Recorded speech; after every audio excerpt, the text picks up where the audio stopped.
Nimeona posti ya msemaji wa serikali anaitwa Grayson Msigwa, anadai kuna watu wameandika namba yake kwenye mtandao, na kwa sababu hiyo kuna watu wengi wamemtumia message aidha za matusi, si za kumkejeli, si za kufanya nini.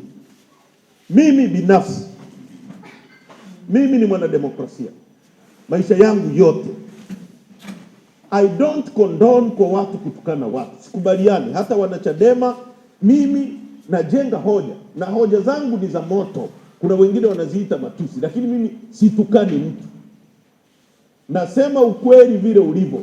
Kama ni nyeusi nitasema ni nyeusi. Sasa watu wanaita ule ukweli matusi, wanasema hivyo shehe, lakini mimi hakuna siku utanikuta nimetukana. Lakini mimi natukana sana kwenye mitandao, wakati mwingine na watu inbox, watu wanatumwa wananitukana. I don't care. Mimi na ngozi ngumu, naheshimu maoni ya kila mtu. Unapokuja kwenye public press, unapokuja kuongoza chama kama hiki cha kwetu, kina mamilioni ya watu, kila mtu ana misimamo yake na utofauti wake. Anapokukosoa wala sio nia mbaya, anahitaji kueleweshwa. Kuna wengine pia wana nia mbaya, unapaswa kuelewa. Una watu wengi nchi na watu milioni 65. Sasa bwana Msigwa, kwa sababu namba yake imetolewa kwenye mtandao, amesema hivi, naomba ile message ni isome kwa kifupi. Amesema kuna Nguchiro wameandika namba yangu ya simu kwenye mtandao, na kwa sababu hiyo natukanwa, sio nimetumiwa message, sio nini. Sasa mimi sina kama nilivyosema, sikubaliani na watu kutukana watu. Tunapaswa kutofautiana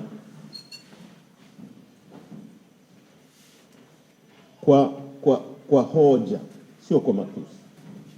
Ameandika maandishi marefu sana, lakini my point ni kwamba shehe, na katiba yetu ibara ya 8 inasema Jamhuri ya Muungano wa Tanzania ni nchi inayofuata misingi ya demokrasia na haki jamii, na kwa hiyo wananchi ndio msingi wa mamlaka na madaraka yote. Serikali itapata mamlaka na madaraka yake kutoka kwa wananchi kwa njia ya kura. Sasa mwananchi ambaye ni bosi wako akikukosoa, akikutukana, akifanya nini, unaweza kumtukana bosi wako?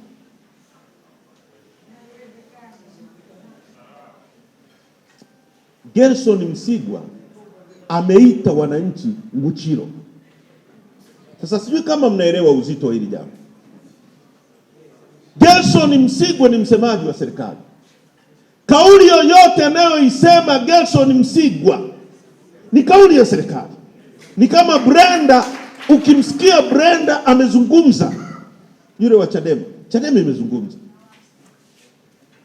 Leo Grayson Msigwa anaposema wananchi wa Tanzania ni Nguchiro, ina maana serikali yao inaita wananchi Nguchiro. Tumekubali watoto wetu wawe yatima wakati wowote. Tumekubali wake zetu wawe wajane. Lakini tukijiuliza, kama sio wewe ni nani? Kama sio sasa ni lini? Tukijiuliza maswali hayo, tumeamua kupuuza uoga na tumeamua kusonga mbele, na tutasonga mbele.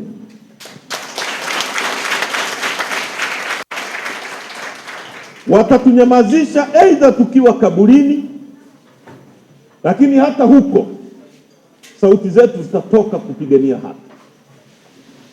Taifa hili ni la Mwenyezi Mungu. Ametuumba, ametuweka hapa kwa makusudi yake. Akatupa rasilimali nyingi, akatupa watu wema, watu wazuri. Ametujalia sana Mwenyezi Mungu. Ni taifa ambalo linapaswa kuongozwa kwa kufuata utaratibu tuliokubaliana, na kila mtu apate haki yake. Ndicho tunachodai. hatuna ugomvi na mtu, lakini kwa sababu watu wachache wanaamini wao ni binadamu kuliko wengine na watoto wao ndio binadamu, watoto wenu sio binadamu.